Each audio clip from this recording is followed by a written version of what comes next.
Bienvenidos a El Amanecer Terrestre.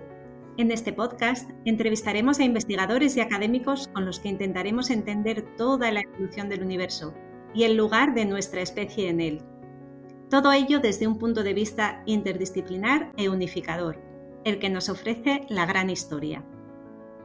Soy Olga García Moreno, profesora e investigadora del Departamento de Geología en la Universidad de Oviedo, y cada 15 días estaré acompañada por especialistas que nos ofrecerán su manera de entender esta evolución cósmica desde sus propias disciplinas.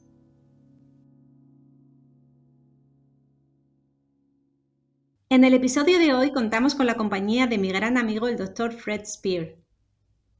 Me toca presentarle ya que, aunque es muy conocido para los gran historiadores, sí, así es como nos hacemos llamar, quizá para parte de nuestra audiencia no lo sea tanto. Pero esta presentación es fácil, y ya él mismo nos la proporciona en su magnífica web, granhistoria.info, donde podemos encontrar una fantástica biografía corta del autor, de la que hago aquí un pequeño resumen. Fred Spear es profesor titular emérito de Gran Historia en la Universidad de Ámsterdam, en Holanda. Como ya explicamos en el capítulo de introducción, es uno de los pioneros de la Gran Historia en todo el mundo.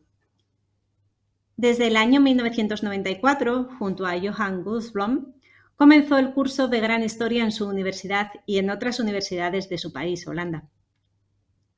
Su trayectoria académica e investigadora cubre, como veremos que suele ser frecuente para los gran historiadores, un amplio rango de campos. Comenzó en los 70 con sus estudios en bioquímica y la manipulación genética de plantas, y giró posteriormente hacia la sociología, investigando sobre religión, política y ecología en Perú entre 1982 y 1997, donde realizó también su tesis doctoral. Desde el año 1993 ha publicado multitud de trabajos ya sobre el tema que nos ocupa hoy, con la estructuración y la propuesta de un paradigma general de la gran historia. En la actualidad, y espero que nos cuente un poco sobre ello, sigue investigando y sus intereses están centrados en teorías generales que pudieran encontrarse para la historia de la humanidad, de la vida y de la biosfera. Entre 2011 y 2014 fue el presidente fundador de la Asociación Internacional de Big History, siendo también su presidente entre 2014 y 2016. De sus obras, su libro, titulado en español El lugar del hombre en el cosmos, la gran historia y el futuro de la humanidad, editado por Crítica, es utilizado como manual de referencia de los cursos de Gran Historia no solo en Holanda, sino también en otros países, como hacemos aquí en España. Muy buenos días, Fred. Muchísimas gracias por estar hoy con nosotros en El Amanecer Terrestre. Es un auténtico placer y un honor comenzar esta serie de entrevistas contigo. Y espero que los escuchantes del podcast puedan también disfrutar de este ratito de conversación con uno de los mayores expertos en gran historia a nivel mundial. Quiero, en primer lugar, agradecerte el esfuerzo de hablar en nuestro idioma, que, aunque sé que lo adoras y que lo hablas perfectamente, siempre es muy costoso expresarse en otra lengua. En primer lugar, me gustaría preguntarte, ¿qué es para ti la gran historia? Bueno, primeramente quisiera agradecerte para invitarme a hablar en tu serie de podcasts. Estoy muy agradecido. Bueno, ¿qué es la gran historia? Es un esfuerzo de mirar a toda la historia conocida en forma integrada, es decir, la historia del universo, de nuestra galaxia, de nuestro sistema solar, de la Tierra, de la vida y de la humanidad, pero en su conjunto, es decir, en forma integrada. Y es un esfuerzo que ha comenzado en su forma moderna hace 30, 40 años, pero todavía estamos, creo, en el comienzo de esta empresa. Y hay mucho que hacer todavía, pero hemos también ya logrado algo por lo menos. Sí, desde luego, es como siempre explico a mis estudiantes, todavía una aproximación al conocimiento que está en pañales. Sí. Estamos creciendo, Pero gracias a trabajos como el tuyo en los últimos 30 años, hemos podido crear esta nueva manera de entender todo lo que conocemos acerca de nuestro pasado y dar una visión, una mirada más amplia a lo que podemos considerar historia. En este sentido, bueno, la gran historia se separa de otras aproximaciones históricas, como puede ser la historia global o otras aproximaciones similares. ¿Puedes hacer un poco hincapié en cuáles son esas diferencias? ¿Cuáles serían esas diferencias entre una historia global y la gran historia, por si todavía nuestra audiencia no lo conoce? Bueno, la historia global tiene varias definiciones, creo, pero muchas veces se lo entienda como la historia humana en su conjunto, pero también la historia desde la globalización temprana, diríamos desde Colón y todo lo que pasó después, o de los procesos globales que pasaron desde entonces. Entonces son varias definiciones, pero en comparación con la gran historia, se puede decir que la gran historia es mucho más amplia porque se mira a la historia humana como gente viviendo en este globo, ¿no? En su medio ambiente, o su entorno natural, que somos parte de eso. Y estamos andando por el universo en nuestro globo y en universos muy grandes. Tiene una historia muy larga y nuestro planeta tiene una historia muy larga y la vida lo tiene. Entonces puede decir que la historia humana es muy recién y muy limitada en términos de la historia de la Tierra y de la gran historia, pero también se puede decir que ha influido mucho a nuestro planeta, especialmente a la biosfera. Y intentamos analizar, presentar todo eso eh, en forma integrada, pero haciendo eso otra vez quiero destacar que estamos en el comienzo de esta empresa y hay mucho que analizar en el futuro. Nos falta mucho, pero hay que comenzar y sin comenzar nunca vamos a llegar a ningún sitio. Pero es una aventura académica, diría yo, y en nuestros tiempos, cuando ya no hay tantas aventuras, porque ya todas las montañas han sido escaladas y todo eso, entonces ya nos puede ir a los polos por primera vez y todo eso, pero hay mucha aventura en la gran historia, diría yo. Precisamente, hablando de los comienzos, en el episodio primero de este podcast hablamos de el impacto que tuvo esa imagen del amanecer terrestre, que es precisamente lo que da título a esta serie de podcast. El impacto que tuvo esa primera imagen que tuvo la humanidad de nuestra casa, la Tierra, desde el espacio, ¿no? Con esta imagen que tomaron los astronautas del Apolo 8. Y ya hablamos de ello, pero ahora me gustaría saber qué impacto tuvo sobre ti, qué impacto causó en tu manera de entender el mundo y en tu manera hasta de vivir a partir de entonces, ¿no? Esta famosa imagen del amanecer terrestre. Bueno, vi aquella foto en enero de 1969, eh, cuando recibimos en casa la revista norteamericana Time, a donde hubo una tal foto con el título Las vistas impresionantes de Apolo 8. y cuando vi aquella foto, experimenté un choque muy difícil de escribir porque vi nuestro planeta desde una distancia en una forma que nunca lo había visto antes y básicamente por los ojos de los astronautas y no sabía qué hacer ni decir, no correspondió con todos mis conocimientos anteriores que tuve. Entonces tenía 16 años yendo al colegio y ahora lo comparo como mirar en el espejo. Cuando se mira en el espejo y se mira a su propia cara, bueno, es posible describir, bueno, mis ojos, mi nariz, mi boca y todo, pero no se puede expresar en palabras, por lo menos yo no lo puedo hacer, el conjunto, mi cara en conjunto, mientras eso es lo que vale.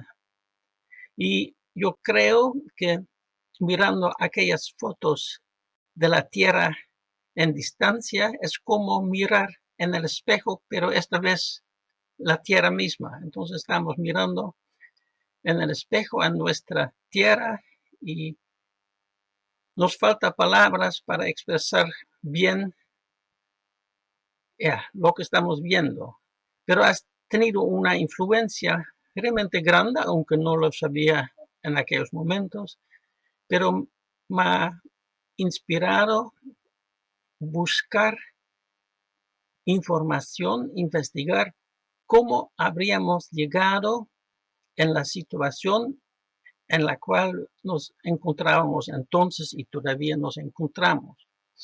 Y también fue inspirado por el libro Los límites del crecimiento, publicado en 1972. Ujú.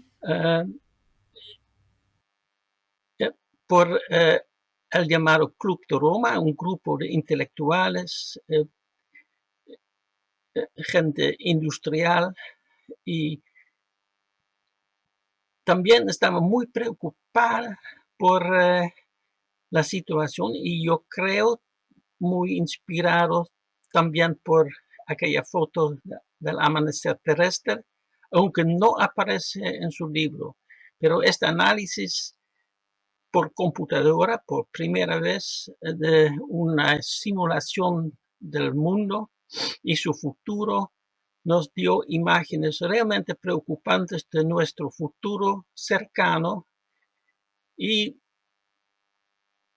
me inspiraron también buscar, investigar cómo habríamos llegado a donde estamos. Y por eso la carrera que dibujaste hace unos momentos, que parece una carrera no tan lógica tal vez, pero tiene su propia lógica. Pero la gran historia creo que da una respuesta a eso, una respuesta que ninguna otra forma de historia nos puede dar. Y es lo que encuentro lo más importante. Nos cuenta cómo hemos llegado a donde estamos y tal vez nos ayuda a formular mejores propuestas para afrontar el futuro. Wow, es impresionante cómo una sola imagen puede tener esas consecuencias. Para los que hemos nacido después de esa fecha y que no vivimos ese momento, nos cuesta imaginar cómo pudo tener tanto impacto, porque ahora realmente esa imagen nos rodea en todo tipo de medios, ¿no? En la televisión, en internet, en imágenes de anuncios publicitarios por todas partes. Se utiliza esa imagen de la Tierra desde el espacio y es difícil pensar cómo hasta hace 50 años pues nadie tenía esa imagen en su mente. Yo creo que también ha sido un paso muy importante. para comenzar a ver, como tú decías, desde principios de los años 70, comenzar a ver nuestro planeta, la Tierra, de una manera diferente, ¿no? Y que los recursos que tenemos son los que son limitados, son los que existen en este planeta y el uso que hagamos de ellos es crucial para nuestra propia supervivencia. Bueno, pues a partir de aquí ya con esa nueva manera de ver el mundo y de entender el lugar que ocupamos en él, te adentraste en la gran historia. Cuéntanos un poco cómo fue eso, desde los inicios, con la introducción del curso de Gran Historia en la Universidad de Ámsterdam, hasta cómo planteas esta teoría general para la gran historia, ¿no? Y cómo se explica ese conjunto de procesos que nos han llevado hasta el momento actual. ¿Puedes explicarnos un poquito?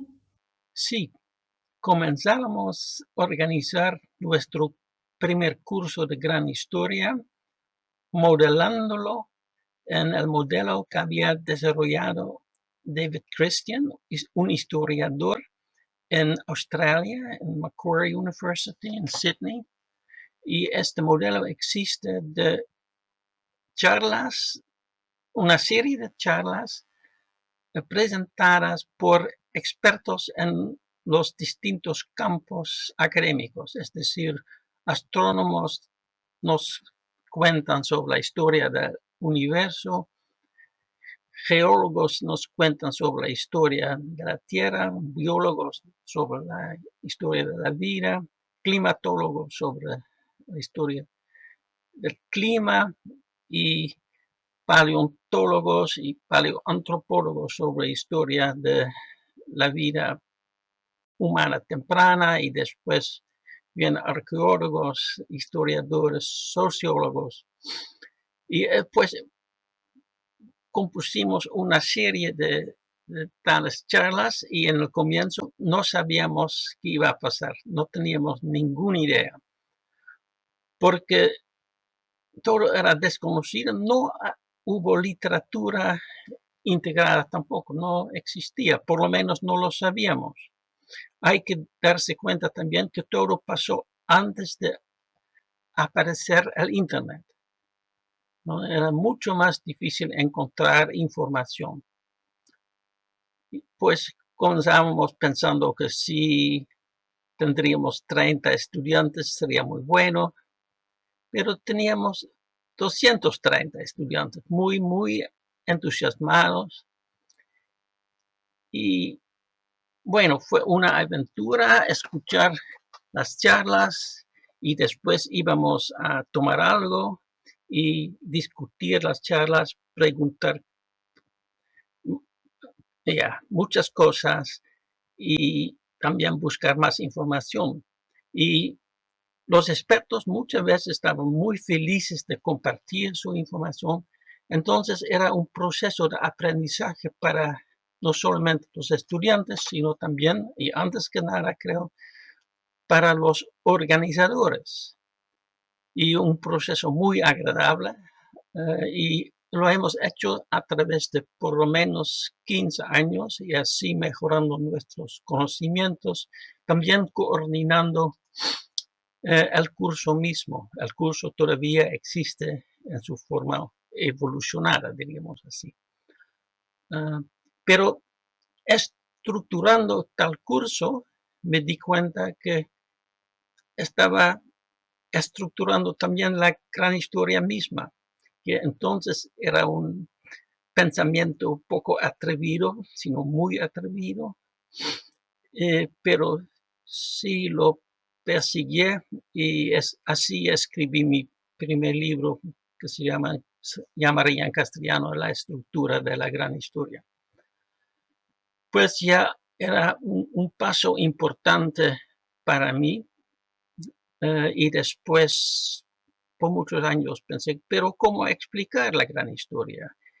Y me di cuenta todo eso más claramente porque había hecho mis estudios en el Perú, también su historia, y había encontrado un modelo sociológico que funcionó funcionó bien, creo, y todavía lo pienso. Entonces sería posible encontrar algo similar para la gran historia. Y buscando información en muchas partes, y esto no voy a elaborar al momento, me di cuenta que sería posible pensando desde una perspectiva de complejidad. Complejidad en el sentido que la suma es más que, el conjunto es más que la suma de sus partes. Ujú. Y entonces pueden mirar a la historia del universo como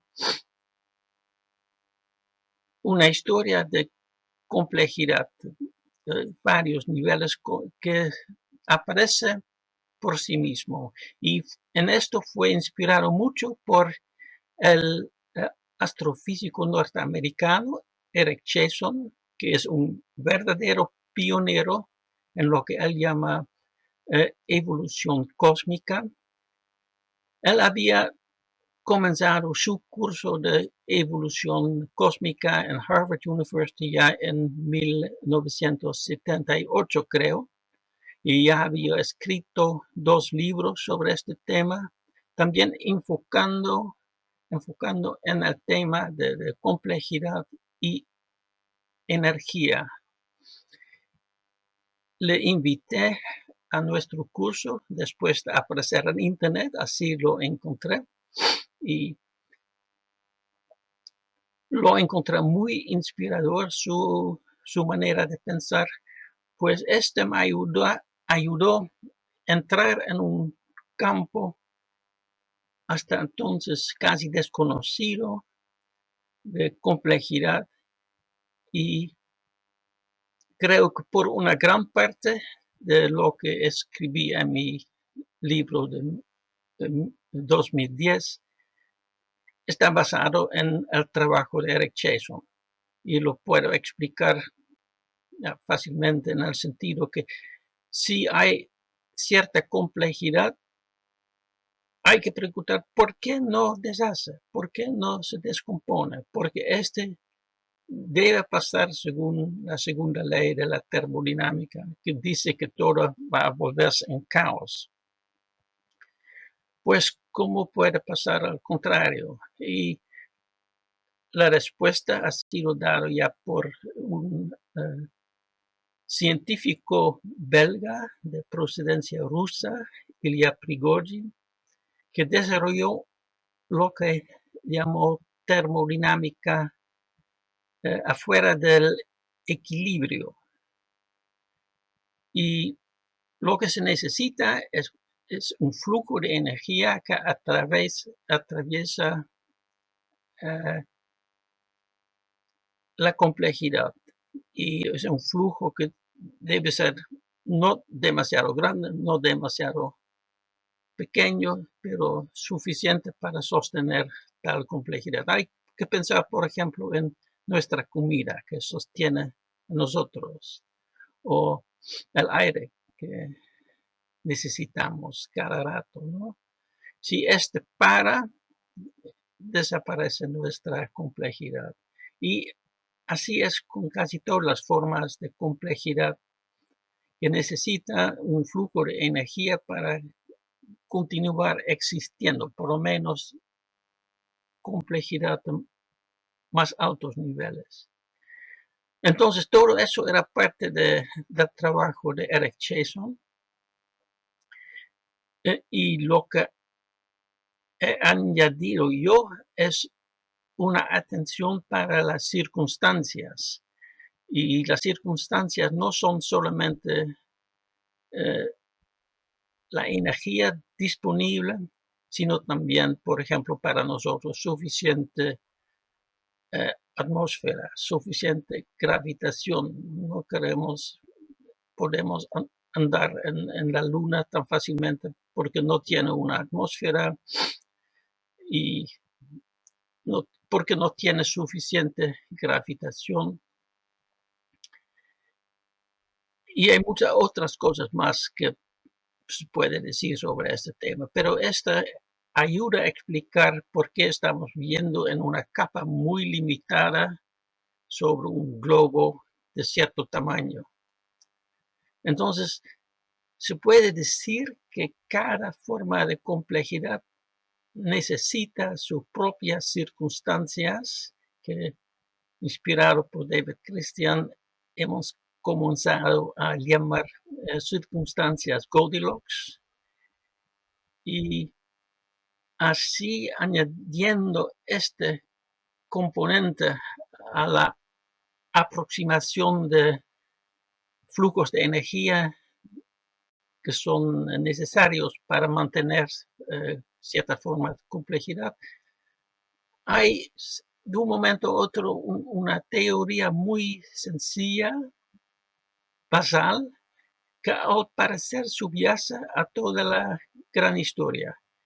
No voy a decir que puede explicar todo, no lo puede, pero yo creo que está presente en todo y ayuda a explicar aspectos muy importantes. Entonces, entiendo que estas condiciones Goldilocks, que en español llamamos de ricitos de oro, ¿no? Del cuento de Ricitos de Oro y los tres ositos, serían algo así como las condiciones de habitabilidad, que son muy conocidas y que las buscamos, ¿no?, en otros planetas para saber si puede haber vida extraterrestre o la manera de definir esas condiciones en las que sería posible el desarrollo de la vida, ¿no? A eso lo llamamos condiciones de habitabilidad para el caso de esta complejidad que es la vida, pero habría unas condiciones similares para todas las formas de complejidad en el universo. ¿No es así? Sí, eso es. No voy a decir que todo es muy original. Lo que he hecho yo es generalizar, creo, el concepto un poco más que usualmente la gente lo hacía antes. Pero sí ya existía y sigue existiendo en muchas disciplinas este concepto, pero no habría reconocido, creo, como un concepto general para toda la historia. Como iremos viendo con otras entrevistas y cuando vayamos avanzando un poco en nuestra gran historia, veremos que en realidad quizá no sea aplicable a todo, pero es aplicable en muchos de esos casos, como decías.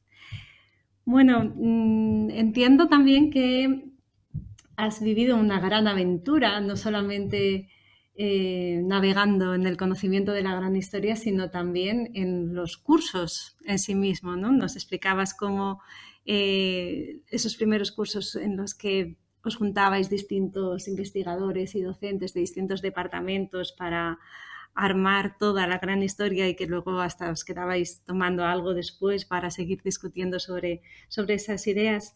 Y en tu experiencia, ¿cómo es de diferente, ya que para mí lo ha sido y mucho, cómo es de diferente enseñar gran historia de enseñar cualquier otra disciplina? Bueno, antes que nada, el entusiasmo de los estudiantes y de los docentes, que realmente les gusta mucho ver una mirada amplia, integrada de la historia, y los docentes y las docentes les gusta mucho compartir sus conocimientos y colocarlos dentro de este esquema más largo. Eso absolutamente, y estoy convencido que he sobrevivido la lucha para la vida universitaria por el apoyo de los estudiantes y de algunos docentes muy importantes que siempre me apoyaron mientras, diríamos, en la burocracia universitaria muchas veces no hubo tanto interés en la gran historia en sí misma, porque el problema fundamental es que no cabe en ningún departamento, ningún. Entonces no saben qué hacer, porque no, cabe en sus casillas burocráticas, diríamos así. Y este sigue siendo un gran problema para establecer la gran historia en universidades. Pero el entusiasmo, especialmente de los estudiantes, ha sido fundamental para establecer la gran historia en la Universidad de Ámsterdam y también nos ha inspirado tanto para realmente intentar hacer lo mejor posible, trabajar como locos para mejorar aquellas imágenes porque es lo que queremos hacer, es porque creemos que es importante para el futuro y esto es lo que piensan la gran mayoría de los estudiantes también. En este sentido nos ha ayudado mucho que no era un curso obligatorio, pues los estudiantes podían escoger este curso como un curso voluntario, diríamos así, y así hay una selección positiva para gente motivada, interesada, y esto también nos ha ayudado mucho. Y yo creo que la gran mayoría de nuestros estudiantes han sido muy motivados y motivadas, inteligentes, sensibles. Entonces, los mejores de los mejores, diría yo. Y espero mucho que ellos lo van a llevar por toda su vida. Y yo creo que para muchos les ha cambiado su mirada también en forma fundamental, como a mí me pasó antes. Para muchos de ellos y ellas sí lo pasó también, según lo que dicen ellos mismos. Entonces, este curso, aunque es un curso voluntario, seguramente ha tenido ciertos efectos sociales y porque ahora están ya moviendo en sus sociedades en varios países. Creo que el efecto va a ser tal vez más pronunciado a través de los años, pero es muy difícil juzgar. Sí, sería interesante poder hacer un estudio de cuál ha sido el impacto, perdón, de vuestros cursos en la sociedad holandesa, en este caso. Y desde luego que el tener unos estudiantes tan motivados es el sueño de cualquier docente, ¿no? Así que ahora podemos entender muy bien por qué ha tenido no solamente tanto éxito en el principio este curso, sino cómo se ha prolongado tanto en el tiempo, ¿no? Y cómo se mantiene aún en la Universidad de Ámsterdam y en otras universidades en Holanda. Me hubiese encantado que en esta entrevista hubiese estado también nuestra colega gran historiadora Esther Quaidakers. Lamentablemente este es un podcast en castellano y ella no habla nuestro idioma.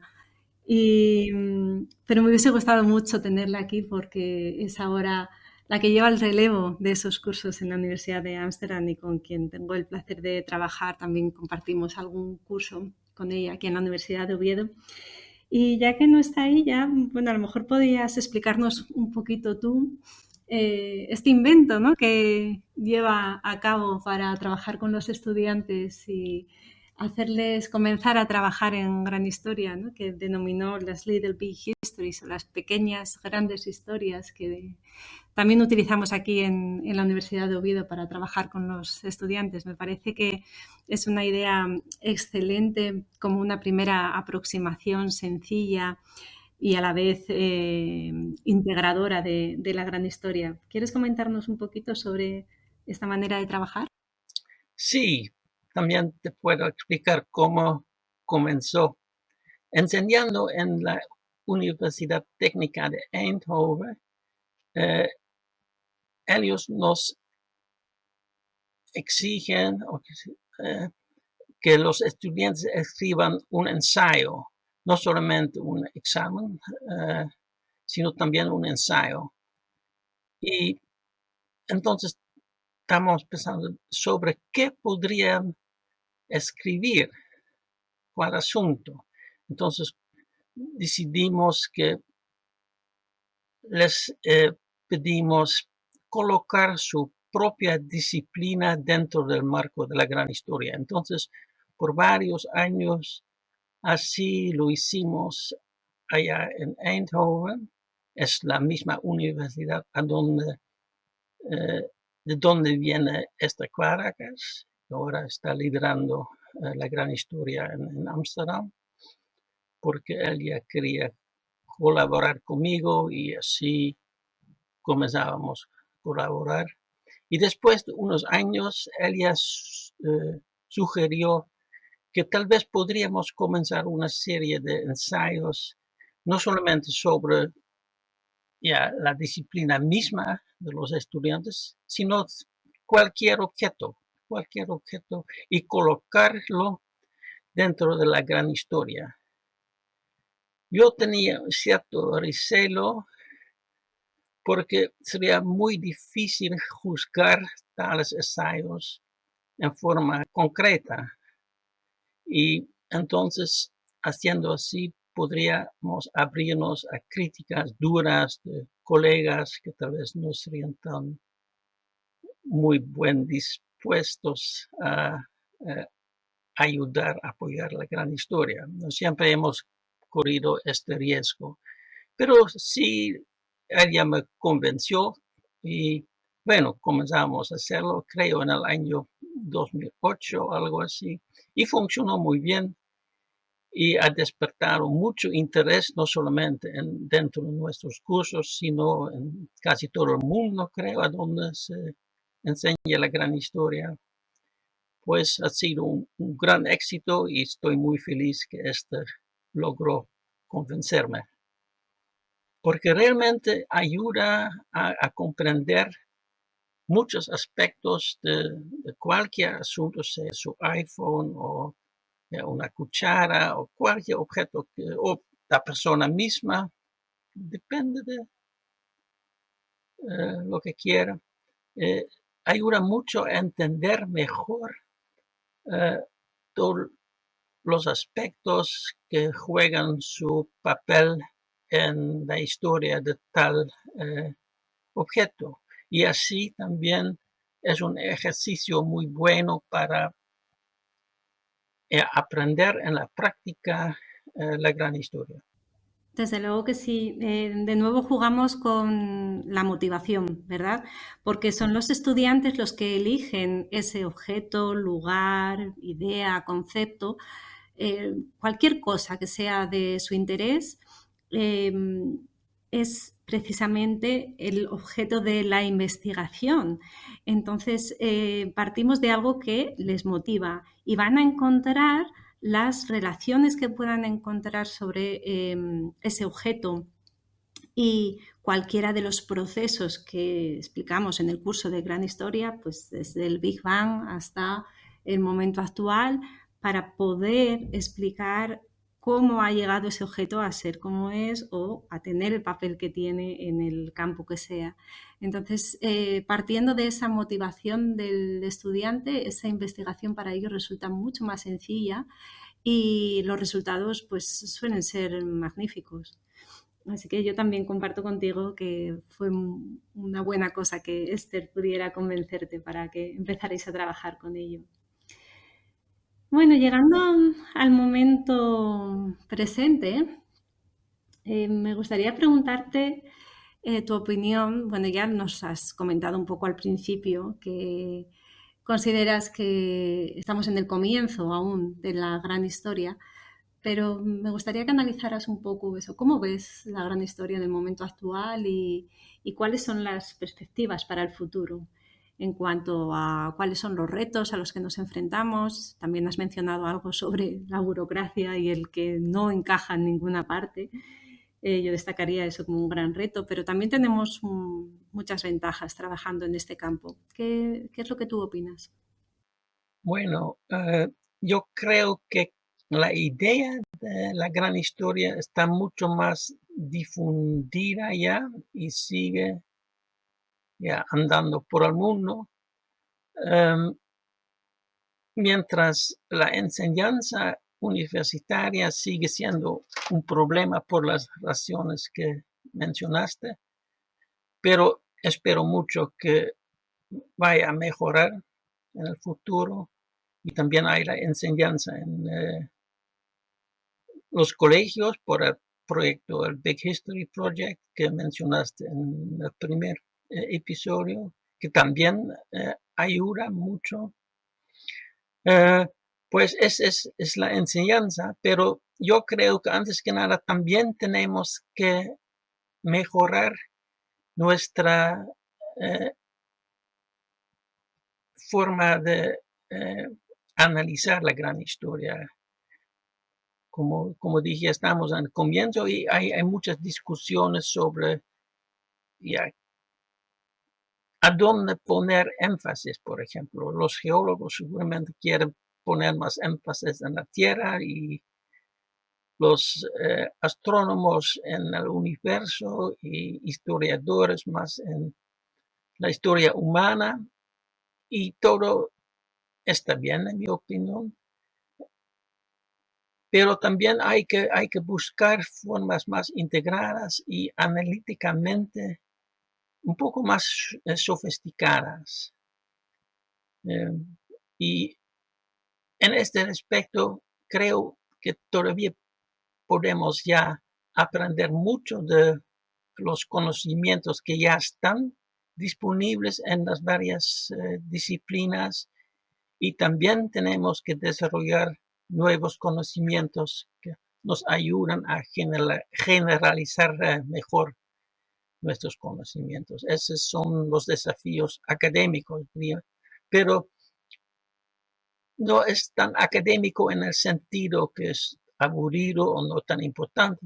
Yo creo que es muy importante porque nos ayuda a explicar en términos más fáciles de comprender cómo es la gran historia. Si uno ve principios básicos detrás de todo eso, es mucho más fácil explicar qué está pasando. Es algo como qué pasó con la teoría de Charles Darwin. Es una teoría muy sencilla, ¿no? Pero ayuda a explicar la gran variedad de las especies, como han desarrollado durante la historia de la vida. Pero es una teoría muy sencilla y creo que tenemos que buscar también más en la gran historia. Y nos va a ayudar a hacer resúmenes más fáciles de comprender, más atractivos, espero, todavía, para atraer o llegar a más gente que sea interesada por la razón, la motivación que tengo yo por lo menos para tener los mejores conocimientos afrontando el futuro tan inseguro que tenemos.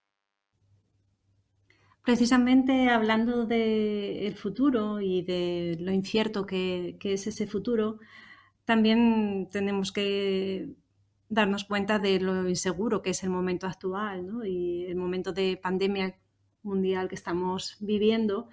Yo creo que es mucho más sencillo entender esta situación si lo hacemos a través de la gran historia. Creo que es un momento importante para comenzar a hablar de gran historia. También es una de las motivaciones que yo tengo para lanzar esta serie de entrevistas y que quizá de esta manera podamos llegar a más gente en esta manera de entender el momento actual. ¿Cómo ves tú esta relación de la gran historia con el momento actual? Bueno, estamos, creo, perfectamente de acuerdo. Es importantísimo comprender la gran historia para comprender nuestro presente y la pandemia es un buen ejemplo también. Pero, y el cambio climático, pero es solamente son partes de de los problemas. Los problemas que estamos afrontando son mucho más grandes, mucho más graves. Creo yo que utilizando la gran historia, incluso la historia de la biosfera, podemos poner todo en su perspectiva adecuada y así surge, creo, aún más la urgencia de prestar mucha más atención a este tema para la sobrevivencia de nuestra especie en la Tierra. Desde luego que sí, estoy completamente de acuerdo. Es algo que, bueno, como geóloga siempre lo he tenido clarísimo y creo que toda la preocupación que tenemos acerca de la situación ambiental es una preocupación meramente humana. Siempre me ha dado bastante rabia cuando escucho eso de hay que salvar el planeta. El planeta no necesita que nadie lo salve, ha pasado por momentos como este en la historia y mucho peores. Y también la biosfera. Desde luego, dependemos de la biosfera y hay que cuidarla. Pero la biosfera en sí, sin los seres humanos, no tendría muchos problemas, ¿no? El problema es para nuestra propia especie, nuestra propia supervivencia, como acabas de explicar. Esta perspectiva la necesitamos para poder ampliar la perspectiva de los seres humanos sobre este planeta en estas condiciones. Así que estamos completamente de acuerdo con esto. Bueno, Fred, pues hasta aquí son las preguntas que yo tenía preparadas para ti. No sé si quieres contarnos algo acerca de ese libro que estás preparando o algunos planes de futuro o si vas a continuar con charlas y participaciones en actividades de Big History o Gran Historia en los próximos meses, algo que nos puedas contar. Y bueno, podría decir algo sobre mi libro que estoy escribiendo. Ahora estoy en el último capítulo, casi listo. Pues pienso que va a salir tal vez en el año que viene, si todo sale bien. Y tal vez sería interesante decir que todo comenzó cuando intenté cultivar plantitas, pimientas aquí en mi apartamento en Ámsterdam y observando lo que estaban haciendo las plantas y haciendo así descubrí principios importantes que influyen en la biosfera. Suena muy curioso, pero es lo que pasó. Y también para mí significa que no siempre se necesita mucho dinero, muchos instrumentos para descubrir cosas, sino simplemente mirando, observando bien, es posible mejorar nuestros conocimientos. Y yo mucho esperaría que mucha más gente lo haría y seguramente vamos a encontrar mucho más. Y en términos de mis otros planes, bueno, si otra gente tenga interés, siempre estoy dispuesto a dar charlas o hacer otras contribuciones, porque ya básicamente la foto de amanecer terrestre sigue inspirándome y mi motivación ya primordial para hacer lo que estoy haciendo, para mejorar nuestros conocimientos, para ayudar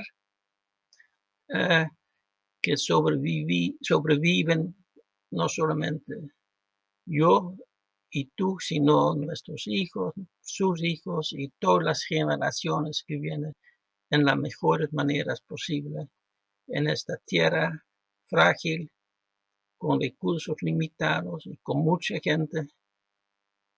Y espero mucho que vamos a lograr hacerlo, construir un futuro mejor para toda la gente que vive en nuestro planeta.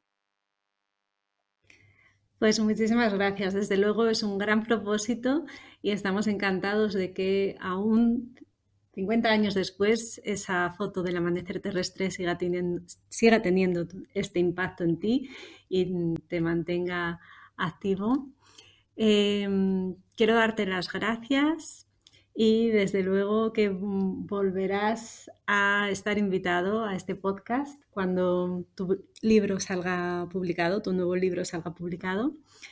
Y espero que los oyentes hayan disfrutado de este ratito de conversación en el que hemos entendido un poco cómo surgió la gran historia en Europa, cómo se desarrolló en la Universidad de Ámsterdam y cómo ha llegado al momento actual, y un poco las claves, ¿no?, de esa teoría o ese paradigma general que muchos utilizamos para poder explicar ese aumento de la complejidad que nos lleva hasta el momento actual y que es lo que estudiamos en Gran Historia. Vamos a terminar aquí, entonces, pues de nuevo muchísimas gracias y espero que podamos volver a conversar muy pronto. Y muchas gracias a ti también. Muy agradecido.